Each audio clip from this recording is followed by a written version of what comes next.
क्या आप महाभारत के बारे में 25 चौंकाने वाले अज्ञात तथ्यों को जानते हैं?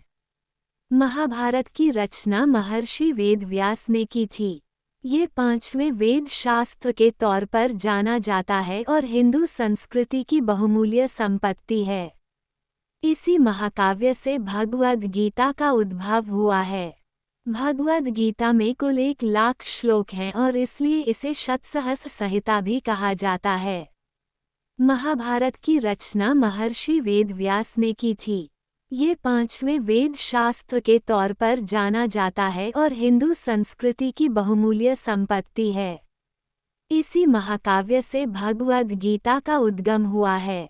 भगवद गीता में कुल 1,00,000 श्लोक हैं और इसलिए इसे शतसहस्त्री संहिता भी कहा जाता है। हम सभी महाभारत में पांडु के 5 पुत्रों और धृतराष्ट्र के 100 पुत्रों के बीच की शत्रुता के बारे में जानते हैं।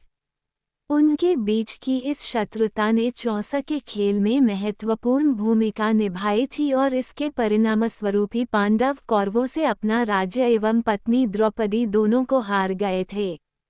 13 वर्षों के वनवास के बाद जब पांडव वापस आए तो दुर्योधन ने उन्हें उनकी आधी जमीन वापस करने से इनकार कर दिया, जिसकी वजह से उनके बीच में कुरुक्षेत्र का युद्ध हुआ। इस युद्ध में भगवान कृष्ण ने अर्जुन को नैतिकता का पाठ पढ़ाया, जिसे भगवद गीता भी कहते हैं। इस युद्ध को जीतने के बाद पांडव अपने परिवारजनों की हत्या के अपराधबोध से ग्रस्त हो गए थे और ध्रुवीय पहाड़ों की महान यात्रा पर निकल पड़े थे। इस यात्रा के दौरान स्वर्ग का द्वार बनाने वाले युधिष्ठिर का देहांत हो गया था। महाभारत का संयोजन महर्षि वेदव्यास ने किया था और इसकी रचना भगवान गणेश जी ने इस शर्त पर की थी कि महर्षि वेदव्यास बिना एक भी बार रुके लिखे जाने वाले श्लोकों का लगातार उच्चारण करते रहेंगे। फिर वेदव्यास ने भी एक शर्त रखी कि वे श्लोकों का अर्थ समझने के साथ ही उसका उच्चारण करेंगे, लेकिन गणेश उन्हें अपने दिमाग में व्याख्या किए बिना नहीं लिखेंगे। इसलिए इस तरीके से पूरे महाकाव्य में कभी कभी वेदव्यास कठिन श्लोकों का उच्चारण करते, जिसे समझने में गणेश को वक्त लग जाता और उसी समय वेदव्यास थोड़ा विश्राम कर लेते। 2 वेदव्यास नाम नहीं है बल्कि एक पद है जिसे वेदों की जानकारी रखने वाले व्यक्तियों को दिया जाता है। कृष्णद्विपायन से पहले 27 वेदव्यास थे और कृष्णद्विपायन 28वें वेदव्यास हुए। भगवान कृष्ण के रंग जैसे श्याम वर्ण और द्वीप पर जन्म लेने की वजह से उन्हें ये नाम दिया गया था। 3 अजीब लेकिन सच है कि व्याघ गीता, अष्टावक्र गीता, पराशर गीता आदि जैसे 10 अन्य गीताएं भी हैं। हालांकि श्री भगवद गीता भगवान कृष्ण द्वारा दी गई जानकारी वाली शुद्ध और पूर्ण गीता है। 4 वैशंपायन वेदव्यास के शिष्य ने राजा जन्मेजय के दरबार में पहली बार महाभारत का पाठ किया था। जन्मेजय अभिमन्यु के पौत्र और परीक्षित के पुत्र थे। अपने पिता की मृत्यु का बदला लेने के लिए उन्होंने कई सर्पयज्ञ सांपों की आहुति किए थे। 5 शांतनु भीष्म पितामह के पिता थे। इनका विवाह गंगा से हुआ था। अपने अगले जन्म में शांतनु राजा महाभिष थे। वे ब्रह्मा की सेवा करने गए जहां उन्होंने गंगा को देखा और उनकी तरफ आकर्षित हो गए।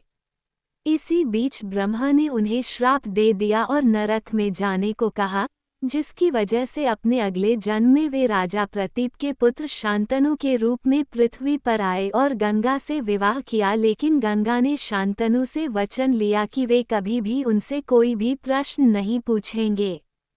शांतनु इस बात पर सहमत हो गए। उन्हें 8 बच्चे हुए और पहले 7 बच्चों को गंगा ने नदी में डुबा दिया। उन्होंने कभी कोई प्रश्न नहीं पूछा, लेकिन जब गंगा अपने 8वें बच्चे को डुबो रही थी, वे क्रोध से भर उठे और गंगा से इसकी वजह पूछी। तब गंगा ने उनसे उनके पिछले जन्म और भगवान ब्रह्मा के श्राप के बारे में बताया। इसके बाद वो उनके 8वें बच्चे के साथ चली गई।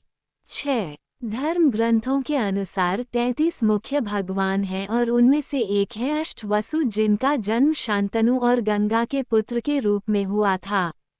उनकी 8वीं संतान भीष्म थी। 7. शांतनु का दूसरा विवाह निषाद की पुत्री सत्यवती से हुआ और उससे उनके 2 बच्चे चित्रांगद और विचित्रवीर्य हुए। एक युद्ध में चित्रांगद की मृत्यु हो गई और विचित्रवीर्य राजा बने, जिसने काशी की राजकुमारी अंबिका और अंबालिका से विवाह किया। 8. महाभारत में विदुर यमराज के अवतार थे। ये धर्मशास्त्र और अर्थशास्त्र के महान ज्ञाता थे। ऋषि मंदव्य के श्राप की वजह से उन्हें मनुष्य योनि में जन्म लेना पड़ा था। 9. कुंती ने अपने बचपन में ऋषि दुर्वासा की सेवा की थी। वे कुंती की सेवा से प्रसन्न हुए और उसे एक चमत्कारी मंत्र बताया। इस मंत्र के माध्यम से कुंती किसी भी भगवान से बच्चा मांग सकती थी। इसलिए विवाह के पहले कुंती ने सूर्य देव से शिशु की मांग की और कर्ण का जन्म हुआ। 10. ऋषि किंदम की श्राप की वजह से पांडु ने साम्राज्य छोड़ दिया था और सन्यासी बन गए थे। कुंती और मादरी भी उनके साथ वन में रहने लगीं। यहाँ दुर्वासा के मंत्र से धर्मराज युधिष्ठिर का जन्म हुआ। इसी प्रकार वायुदेव से भीम, इंद्र से अर्जुन का जन्म हुआ। कुंती ने यह मंत्र मादरी को बताया और सहदेव का जन्म हुआ। 11. इसके बाद उसके घी से भरे घड़ों को 2 वर्षों तक रखा और पहले घड़े से दुर्योधन का जन्म हुआ और उसी दिन भीम और फिर बाकियों का। जन्म के बाद दुर्योधन गधे के जैसे रोने लगा और इसी वजह से गिद्ध और कौवे शोर मचाने लगे। विदुर ने धृतराष्ट्र को कहा कि वे दुर्योधन को मार डालें क्योंकि वे उनके परिवार का नाश कर देगा, लेकिन अपने बच्चे से प्रेम ने उन्हें ऐसा करने नहीं दिया। दुर्योधन का वास्तविक नाम सुयोधन था। 12. हम सभी जानते हैं कि महाभारत में दुर्योधन ने चौसा का खेल जीता और युधिष्ठिर से द्रौपदी को दुर्योधन की बाईं जंघा पर बैठने को कहने के लिए कहा। इसी वजह से वह खलनायक के रूप में जाना गया। लेकिन उस समय पत्नी को पुरुष के बाईं जंघा या बाईं तरफ और पुत्रियों को दाईं जंघा या दाईं तरफ रखा जाता था। 13. आमतौर पर लोग 6 पक्षीय पासे के बारे में जानते हैं। अजीब बात यह है कि जिस पासे से शकुनी ने पांडवों को चौसा के खेल में हराया था, उसके 4 ही पक्ष थे और वे पासे किस चीज से बने थे, इसके बारे में किसी को पता नहीं था। 14. कहा जाता है कि महाभारत धर्म के बारे में शिक्षा देता है और कई लोग इसे सत्य और झूठ से जोड़कर भी देखते हैं, लेकिन महाभारत में कहीं भी किसी भी उदाहरण में सत्य या झूठ को परिभाषित नहीं किया गया है। महाभारत का प्रत्येक कार्य उसके पात्रों की वर्तमान स्थिति पर निर्भर करता है। 15. भविष्यवाणी करने के लिए ज्योतिषी नक्षत्रों पर निर्भर रहते थे क्योंकि महाभारत युग में कोई राशि चिन्ह नहीं था। नक्षत्रों में रोहिणी पहले स्थान पर था, न कि अश्विनी। 16. क्या आप जानते हैं कि महाभारत के युद्ध में विदेशी भी शामिल थे? वास्तविक युद्ध सिर्फ पांडवों और कौरवों के बीच नहीं था, बल्कि रोम और यमन की सेना भी इसका हिस्सा थी। 17. अभिमन्यु की मौत के लिए चक्रव्यूह की रचना करने वाले 7 महारथियों को उसकी मौत का कारण माना जाता है, लेकिन ये पूर्ण सत्य नहीं है। अभिमन्यु ने दुर्योधन के पुत्र की हत्या की थी, जो 7 महारथियों में से एक था। इसी बात से नाराज होकर दुशासन ने अभिमन्यु का वध कर दिया था। 18. क्या आप जानते हैं कि इंद्रलोक की अप्सरा उर्वशी ने अर्जुन को श्राप दिया था, क्योंकि वो उर्वशी को माँ कहकर बुला रहा था, जिस पर उर्वशी को गुस्सा आया और उसे श्राप दिया कि वह एक हिजड़ा बन जाएगा। इस पर भगवान इंद्र ने अर्जुन से कहा कि यह श्राप 1 वर्ष के अज्ञातवास के दौरान तुम्हारे लिए वरदान बन जाएगा और उस अवधि के समाप्त होने पर वह फिर से अपना पुरुषत्व प्राप्त कर लेगा। वन में 12 वर्ष बिताने के बाद पांडवों ने 13वां वर्ष राजा विराट के दरबार में निर्वासन में बिताया। अर्जुन ने अपने श्राप का प्रयोग किया और बृहन्नला नाम के हिजड़े के रूप में वहां रहा।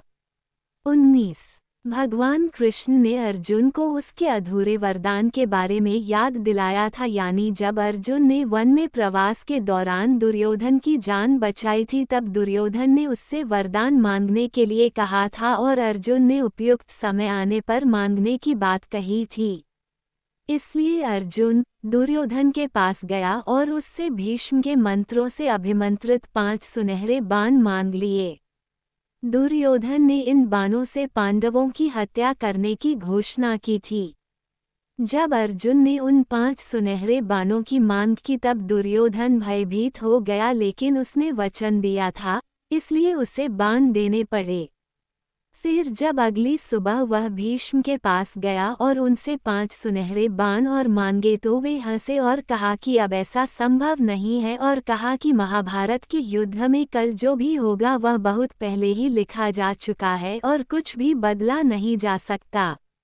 20 महाभारत के युद्ध में भगवान कृष्ण ने हथियार न उठाने के अपने वचन को तोड़ा था, लेकिन जब उन्होंने देखा कि अर्जुन भीष्म की शक्तियों का सामना करने में समर्थ नहीं है, वह असहाय हो गया है, तब उन्होंने तत्काल रथ की लगाम छोड़ दी और युद्ध भूमि में कूद पड़े। उन्होंने रथ के पहियों में से एक को निकाल लिया और भीष्म की हत्या करने के लिए उनकी तरफ फेंका। अर्जुन ने कृष्ण को रोकने की कोशिश की लेकिन नाकाम रहा। 21 क्या आप जानते हैं कि भगवान कृष्ण ने कौरवों की बजाय पांडवों का साथ क्यों दिया? वास्तव में अर्जुन और दुर्योधन दोनों ही कृष्ण के पास उनकी मदद मांगने के लिए गए थे। वे उनके कक्ष में पहुंचे। दुर्योधन उनके कक्ष में पहले पहुंचा था और वह कृष्ण के सिरहाने जाकर बैठ गया था। अर्जुन कृष्ण के पैरों के पास गया और हाथ जोड़कर खड़ा हो गया। जब कृष्ण की नींद खुली तो उन्होंने अर्जुन को पहले देखा, मुस्कुराए और कहा कि वह उसका साथ देंगे। 22 महाभारत में कौरवों की रक्षा जयद्रथ कर रहा था। पांडवों को चक्रव्यूह में प्रवेश करने से रोकने के लिए वह अपने वरदान का प्रयोग कर रहा था। जयद्रथ को भगवान शिव से वरदान प्राप्त था कि वह अर्जुन को छोड़कर बाकी पांडवों को युद्ध में एक दिन के लिए रोक सकता था।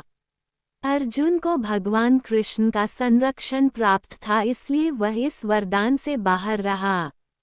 लेकिन जब अर्जुन के पुत्र की चक्रव्यूह में हत्या हुई तब बाद में अर्जुन ने जयद्रथ को अपने बाण से मार डाला। 23 एकलव्य का पुनर्जन्म द्रौपदी के जुड़वा भाई धृष्टद्युम्न के रूप में हुआ था। रुक्मणी के अपहरण के दौरान कृष्ण ने उन्हें मार डाला था, इसलिए गुरु दक्षिणा के तौर पर कृष्ण ने उन्हें पुनर्जन्म लेने और द्रोणा से बदला पूरा करने का वरदान दिया था।